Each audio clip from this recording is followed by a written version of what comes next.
Welcome back to the Dungeon Master's Block, the place where we talk about the Dungeon Master, the most important person in the game, the only person capable of playing God, killing characters, and lowering the egos of all of the other people at the table.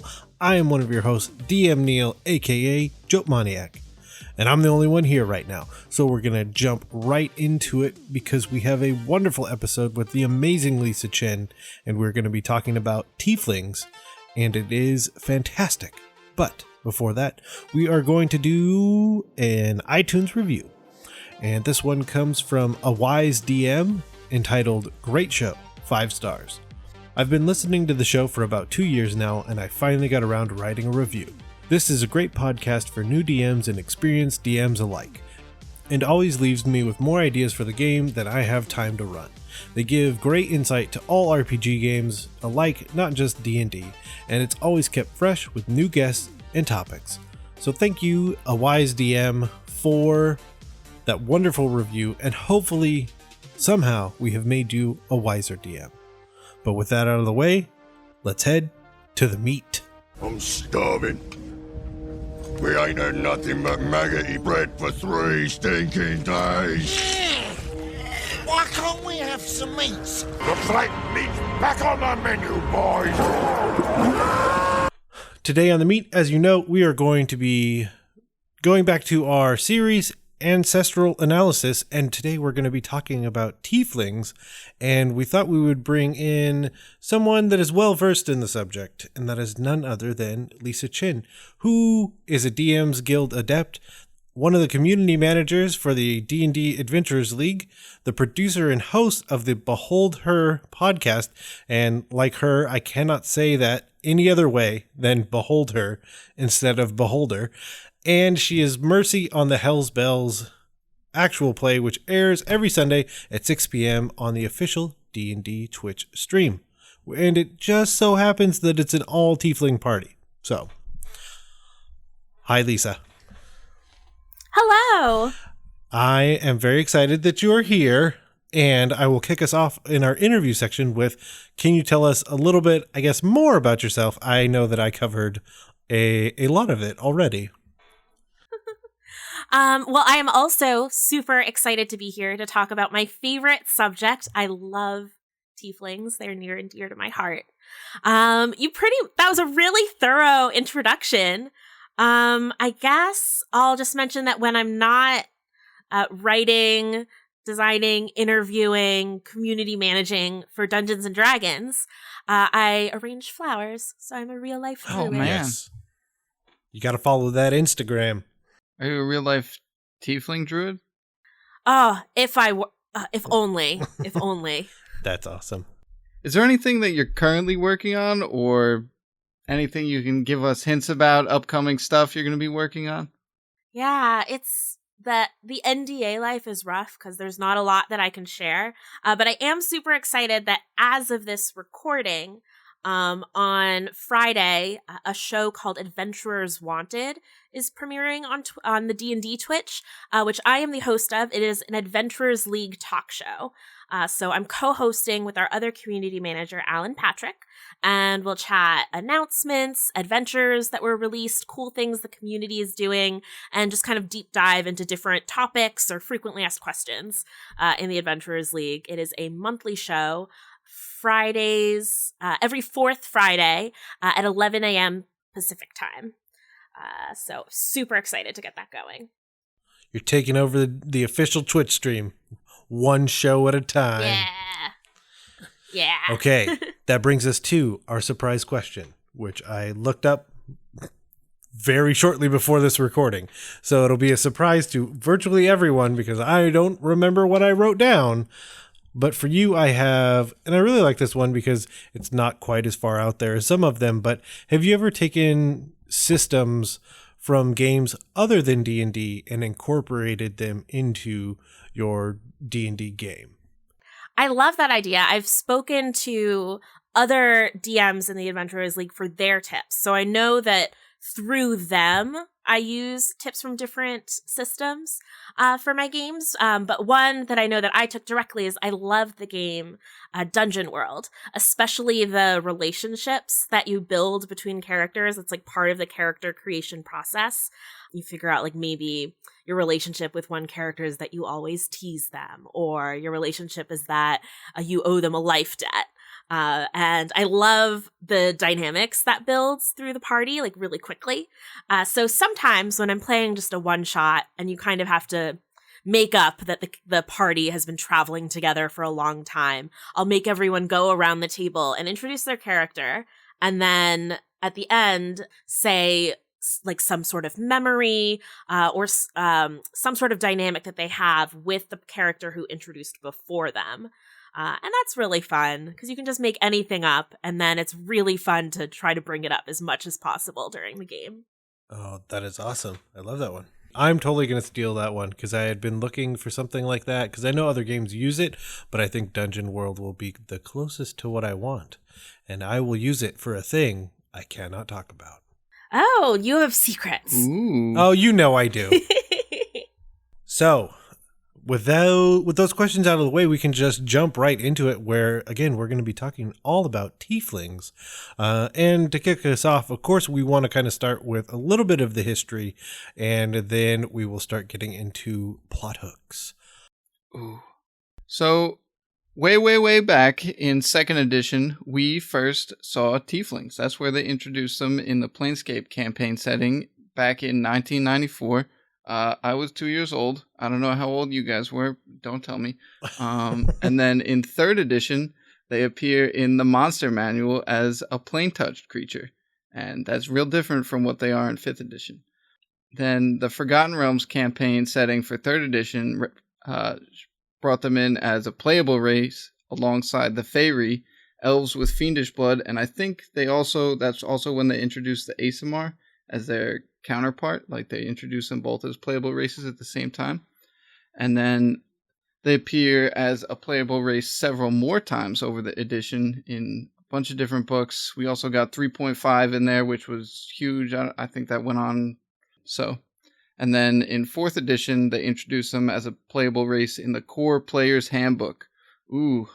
Which is the greatest thing, because it led to a video that I think is possibly the funniest video. It's from 2008. It's 10 years old. I watched it like maybe a week ago, and it is just as funny. Because, the big thing was not only did the tieflings move up into the player's handbook, for some reason, the gnomes moved down into the monster manual, and it's essentially an interview between a tiefling and a gnome. And we'll link that in the show notes so that you can get some good mileage out of a 10-year-old YouTube video. And that also brings us to 5th edition, where once again the tiefling is in the core rulebooks. It's in the PHB as a playable race.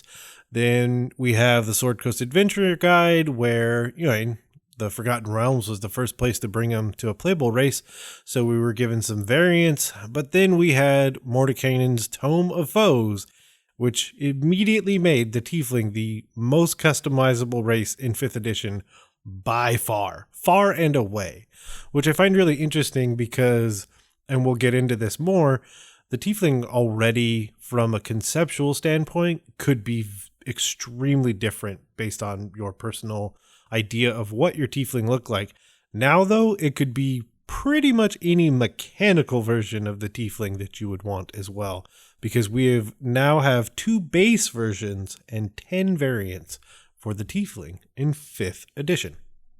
So the question I have is kind of we'll go around and what is everyone's experiences with tieflings, and then we can kind of frame our ideas from there.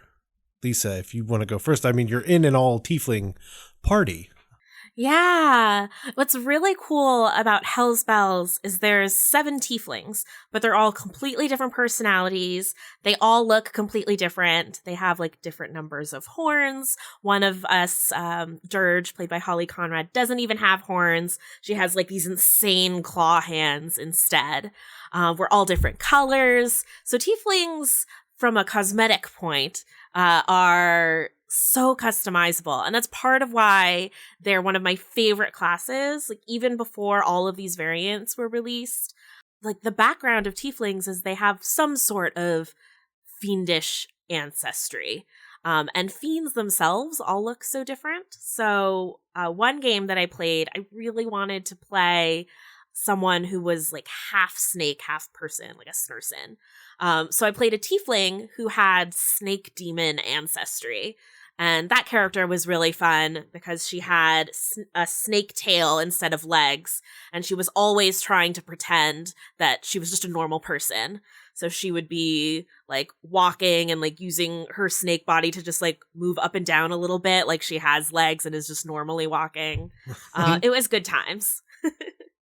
That's awesome. Also, I love that we're going to go back to something you said there because you said it so casually. Did you use the term snursen? Yeah, snursen, snake person. Okay, that's what I thought I heard, and I didn't want to let it go by without shedding some light on the term snursen. You're not friends with any snursens, man? Come on. No, I'm gotta not. put yourself oddly out enough. there. Well, It's 2018, Neal. maybe I am, and I just didn't know that I should be calling them snursens. Awesome, John. What is your interactions with tieflings? So, I personally have almost exclusively used tieflings as the bad guy. And as Mordenkainen's has come out recently, I have not actually used any super customized tieflings in any of my games yet. After watching Lisa's actual play on Twitch, it has inspired me a little bit to make some alterations to my kind of closed box mindset of tieflings about them always being the bad guy. I'm actually planning, we have in my campaign now, I have another city that's like a good city that the players are heading towards, where I think I'm going to make the leader of the city a tiefling, like one that has set his mind on being like, my ancestor was this evil. Is it demons or devils? It's fiendish blood, so then it covers both. Okay. Yes. But the ones in Mordenkainen's are all devils since they're linked to hell. Okay. So there's going to be some devil who was killed long ago who this tiefling is related to. I'm going to set him up as like, this demon, this devil did so much bad in the world, and now I'm going to do so much good that it just wipes away all that. I'm going to be so good that it doesn't even matter I'm related to this guy because I'll be the thing people remember. The good thing rather than people remembering this bad heritage. So he's just going to be like this top-notch, upstanding tiefling that just goes around helping the poor and pays his taxes, helps little old ladies cross the street. You know, all the good guy things you do in Dungeons and Dragons. That's awesome. Like I podcast listeners, I feel like you can hear Lisa's heart swelling with pride, knowing that someone has changed their evil ways in thinking that tieflings are only villains. I love that Hellspells changed your mind because we're a bit of disaster children. I don't know if we're good, but I'm really happy that was the outcome. That's awesome. All my plot hooks for later are they're all the tieflings are evil, so it didn't change my mind that much, but oh no. Perfect. Which we'll get there soon, but yet that leaves it to me, which interestingly enough, I don't know that I use them all that much as villains, but a lot of the examples I saw were player characters oftentimes. And so then, like you said, it's this introduction of the nuances of what a tiefling could be because they were played by so many people, so many different ways. And I'm wondering if in like kind of setting everything up for you coming on and talking about tieflings, if it like planted the seed in my mind, because in the game that I'm in with DM Mitch and some other people from our network, I am playing a tiefling.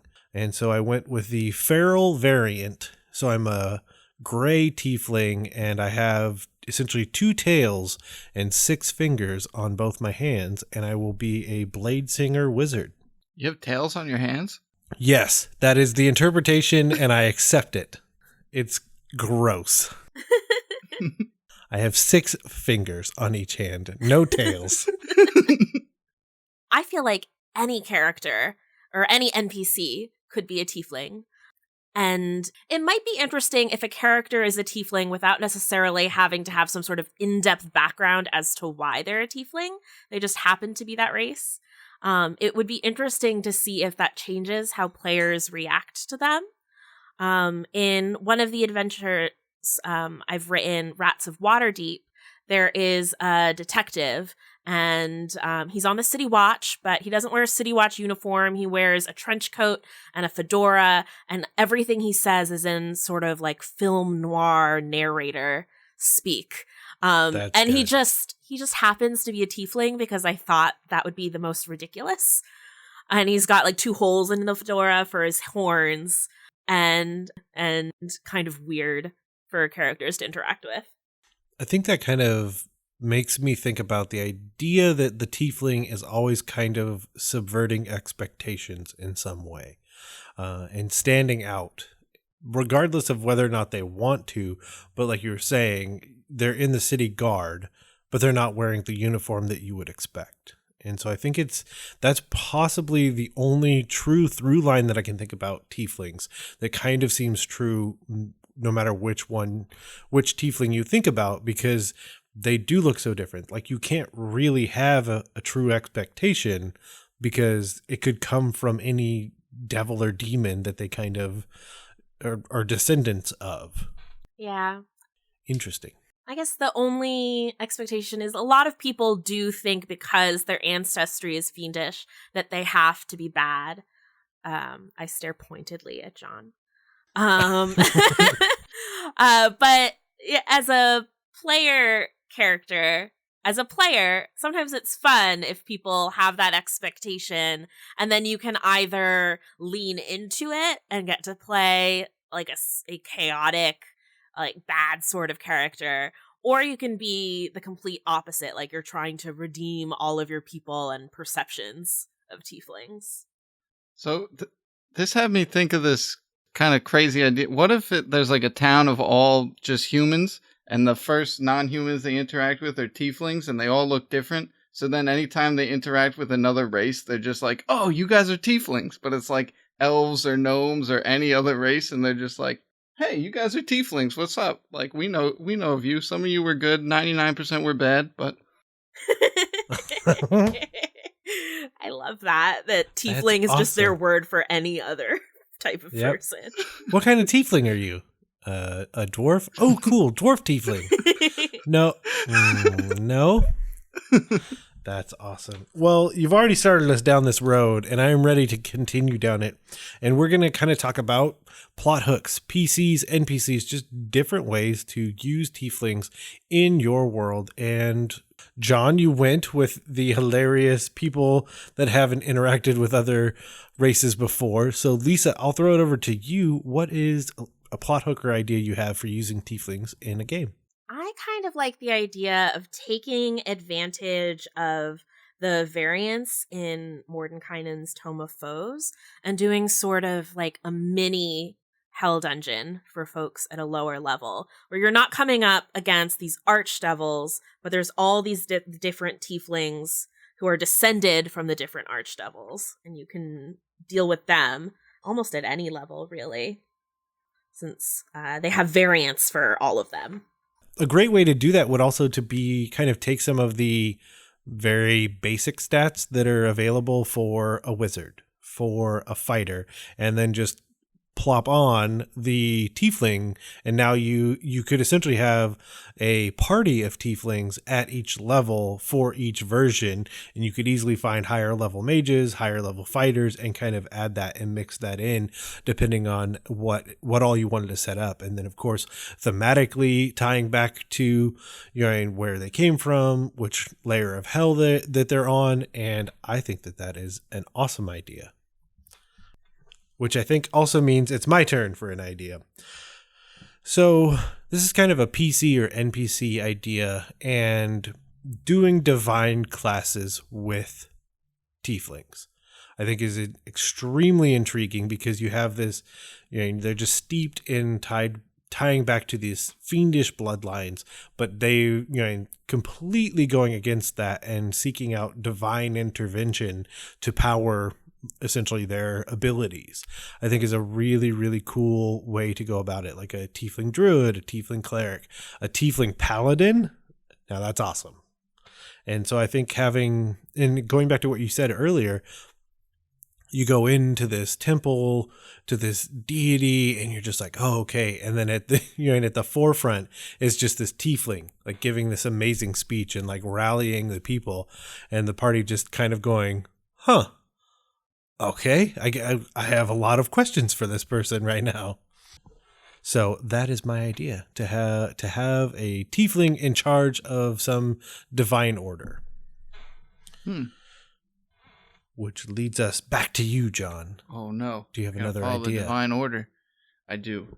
So, I also like most of my ideas right now are comedic. So, I'm trying not to fall right into the tieflings are evil. But so you have all these evil people, these evil races, and they're all banded together. And there's this guy who grows up. He doesn't really look that much like a tiefling. He has features that seem pretty human. Maybe he's got some horns that show up like latently, like they grow later, or like his skin changes color later in life. And then all of a sudden, this society of all these evil people just put him in charge because he looks like he's related to a demon. So now it's just this normal Joe Schmo who's in charge of all these evil people. And he's the bad guy. Like, he's the big bad. But by the time you get to him, you realize, like, wait, I know this guy. This is like the fry cook from Benny's. Like, why is he in charge of all these evil guys? This sounds like actually an awesome sitcom. Yes. And like the constant struggle of like trying to convince them not to be that bad, like doing their part, but no, they can't get out of it. And just, trying to make them like, all the slapstick comedy of making them fail.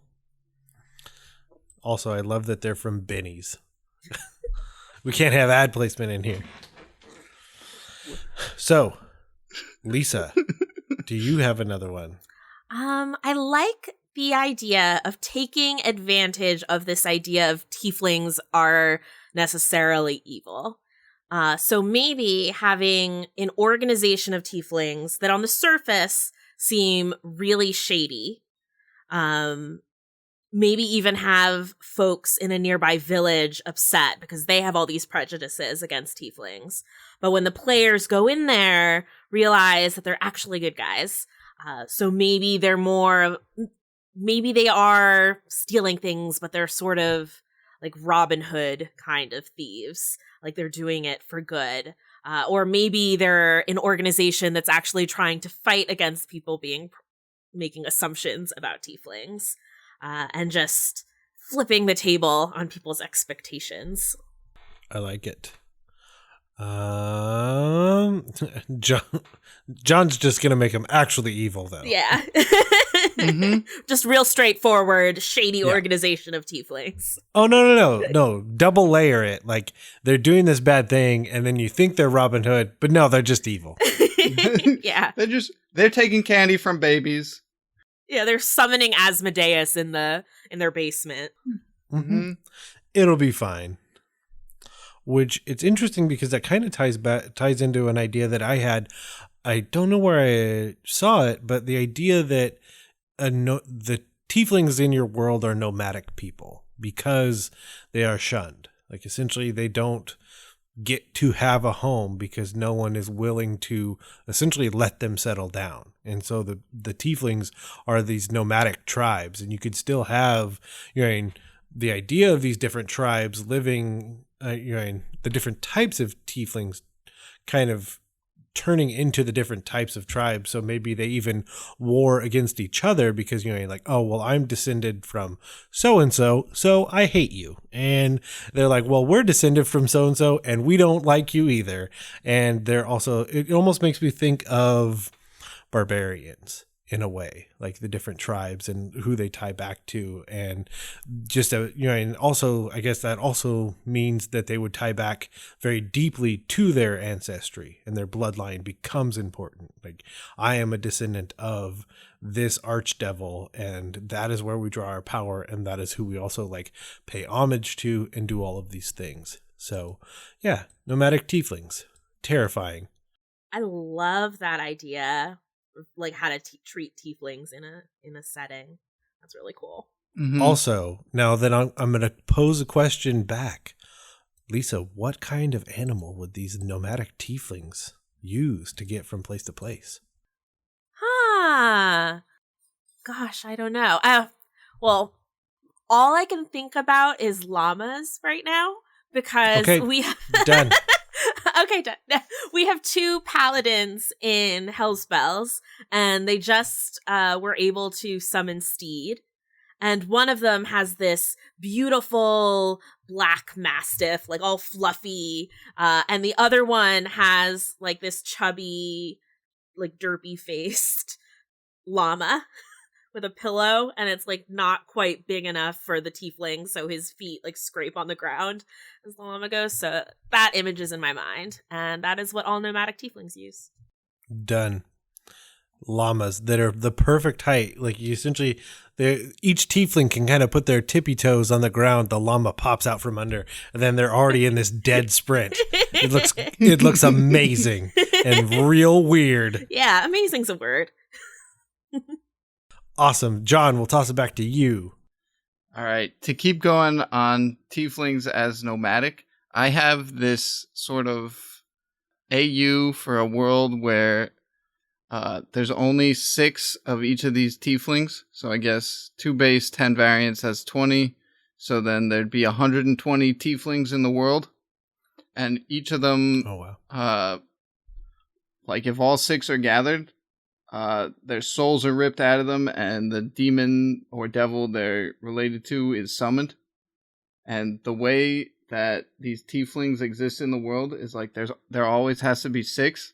And it's kind of like, I don't know if you guys have seen the Avatar shows, like the Last Airbender shows, but like these tieflings are just born into humanity. Like they could be born to any race and they just are born into the world and they're just this, like people notice them when they're born and like usually if they know about tieflings, they just kill the child and don't want to deal with it. But sometimes they let them live and these tieflings struggle, like they know about this or they don't know about this, and some of them struggle against ever coming into contact with the other tieflings like them, and some of them are all about serving this devil, but it just leads to like, that's why none of them ever want to meet each other. That's why you never see 2 tieflings in one place, because either greed or the fact that they're not evil and they are a good person keeps them away from each other, and will to survive keeps them away from each other. Cool. That was amazing. I love this idea because I mean, especially from every perspective. I mean, be it a PC being one of these and going through that to knowing about it and the plot lines behind it, and essentially capturing, and who's capturing them all to try and start summoning all these crazy demons and archdevils and things like that. I mean, that is good. That is real good. Thanks, man. Lysa, we're back to you. So my character in Hellspells doesn't know what her ancestry is. So I'm just using standard tiefling statistics. But I'm thinking if a DM has a player who is a tiefling, and maybe they're raised by humans, or maybe they're like the first tiefling in their family in a long time, it could be cool to start them without those innate spellcasting abilities and have them go on a little adventure path to sort of discover what their ancestry is. And they can choose from all of these many different backgrounds and skills later on, depending on how that adventure plays out. You know what that's reminding me? There's a story about like a tiger going around and asking all the forest animals like, what is he? But like a tiefling going around to all the like other demons and being like, am I one of you? Like, are you my mother? That's so good. That's so good. The tiger. Well, because I also like that being like kind of either a session 0 or like a personalized session 0 of, in a lot of ways, just kind of no idea. Like, and you're not looking in mirrors, and you, in a way, you might not even know, like, your horns, your skin tone, anything until you figure out what ancestry you came from. Like me, it's a coming of age story. You're going through that transformation. Mm-hmm. That is good. Which leads it back to me. So I don't know where I would put this, because I feel like this idea could work as the start of a plot line or the end of one and the start of a new one. But essentially, let's say this very powerful demon or archdevil is killed. It could easily be that your players did it, or it could be that something happens and they die. The idea that the tieflings end up being more connected to that than anyone understood is kind of what I want to go with. Where do their powers go away because that entity doesn't exist anymore? Or does it turn up in some way because now this entity is dead and that power isn't held inside of it anymore? So what does it diffuse out to the tieflings that are its descendants? Do they get all of the power? That's so cool. Well, yeah, and so does this large swath also then become theoretically more evil because now they've like, let's say it's Asmodeus dies. Like, do all tieflings get more powerful, but also at the cost of, and the evil that was in that original entity? Or, like I said, does it all go away? Which is crazy. I mean, no matter which way you slice it. Also, I really love the idea that it's the player's fault and they have to figure out what to do to fix it. It's always nice when there's consequences. Yeah. Oh, good job. You guys killed the big bad. But fun fact, you ruined all the tieflings, so you should probably figure that out. You broke tieflings. So what do you guys think? Should it go up or should it go down in power? I think it should be whichever direction increases the chaos. Yeah, I feel like up increases chaos. Especially if it says Modius, most tieflings everywhere are suddenly 1,000,000 times more powerful and a little bit more evil. That's going to cause some trouble. You definitely have to deal with that. Whereas you could get a not so sympathetic party that doesn't feel so bad that suddenly tieflings aren't hellish rebooking everything. I feel like it almost immediately turns into the plot line from the movie with Jet Li, The One, because like there'd be this sudden realization that like, wait a minute, if this power is going out to all of us, but there was only one of us, would I have all the power? I also love that idea. So I'll take another run at it with what I believe is our final thought in terms of like plot hooks or NPCs. I think it would be absolutely amazing if you had a tiefling that was an alchemist.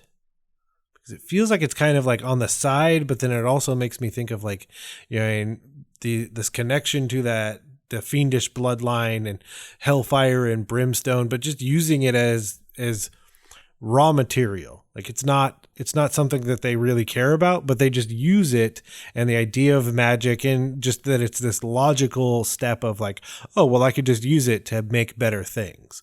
And I'll get these herbs, I'll get these spices, I'll make this potion, but I'll also infuse a bit of power because I have it. And that makes sense to me. And so like almost a true neutral tiefling of just like, oh yeah, this is just what I do. Like, yeah, why wouldn't you use, if you had powers that were connected to hell, why wouldn't you use them? Like, I have them, so I use them. That makes sense to me. So I give you the Tiefling Alchemist. Okay, perfect. Does anyone have any final thoughts they want to say about tieflings? As we were talking about that session 0 idea, it made me think back to when I was blessed to visit Ethan Schoonover's Girls D&D Club. I'm not sure if folks have seen the Lake Washington Middle School D&D class and club, but I got to visit them, and they started with really basic rules. So they're all mostly humans. I think there's an elf and a halfling, but I played with them and I brought my tiefling Mercy, and none of them had seen a tiefling before. And as I was explaining to them what exactly a tiefling was, all these girls around the table got like big googly eyes and they got so excited. It sounded so fantastical. And their characters role-playing were just very accepting of this the most crazy creature they've ever seen suddenly being there with them. And my character was Mercy was very much like, oh, well, this is the nicest reaction I've ever had from strangers meeting them. And all the girls were like, well, of course we would welcome you, and we're sorry people were mean. So for a future generation of tieflings, that just warmed my heart so much. That's awesome. I don't know how we're supposed to follow that up, John. Oh, well, it sounds like those girls really made a mistake there. Perfect. No. No, that's an awesome story, and maybe it will even convince John to have not just one, but maybe, just maybe, 2 non-evil tieflings in his world. So I had another question I actually wanted to ask you, Lysa, about tiefling naming. I know we've actually talked about it before, but I just wondering if you could give your thoughts to the listeners about what you think about naming tieflings and how you go about that. Yeah, so one thing in the player's handbook that I really picked up on when I was making my first character, Mercy, was that a lot of them will name themselves after virtues. So like mercy, honor, Courage. I actually started naming all of my characters after virtues.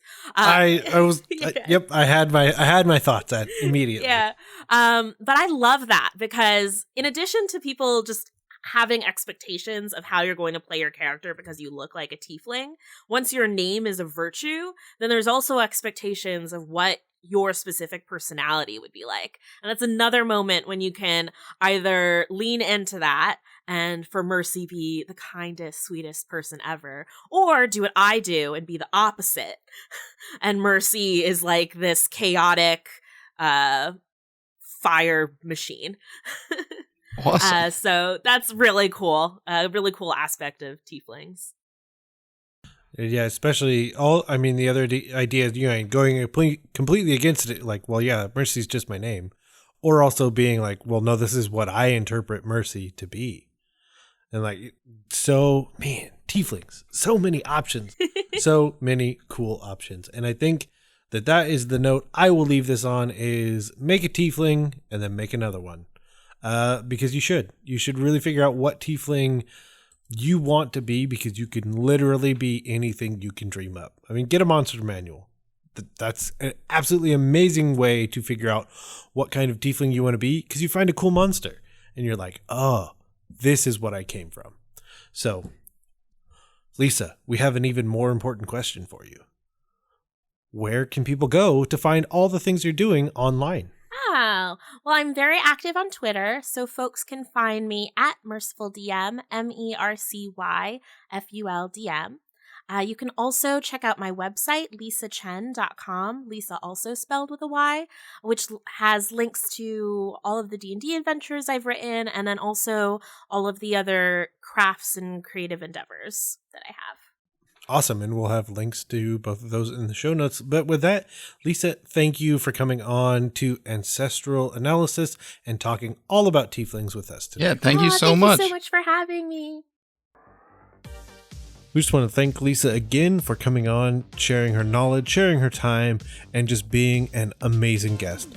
If you want to email us and get a hold of us, you can always do so at dungeonmasterblock@gmail.com. And of course, if you liked what you heard and you liked the other episodes, head on over to iTunes where you can leave us a 5-star review, which we will read on air. You can also follow us on Twitter at DMS_block. That's at DMsBlock. Or you can follow us on Facebook where you'll get all of our content and updates and everything like that. And just like every week, we have a Patreon shout out, which goes to Rory Bittner. who is a bronze dragon who is just tearing it up. So thank you, Rory, for your support. And as always, the DM's Block is a proud member of the Block Party Podcast Network, where you can find other shows like GM Showcase, Geek Wars, or Dungeons, Dragons, and Daughters, and more. Again, we just want to thank you for listening to the Dungeon Master's Block, the place where we come to talk about the Dungeon Master, the most important person in the game, the only person capable of playing God, killing characters, and lowering the egos of all of the other people at the table. I'm DM Neal. Good night. Good luck.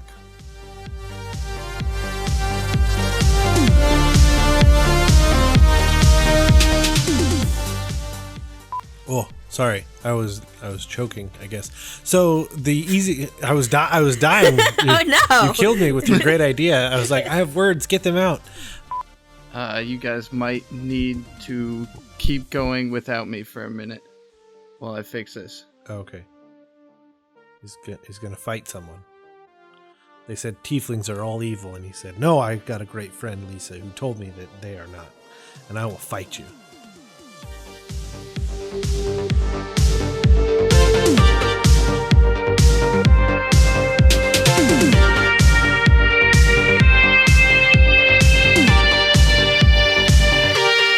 Goodbye.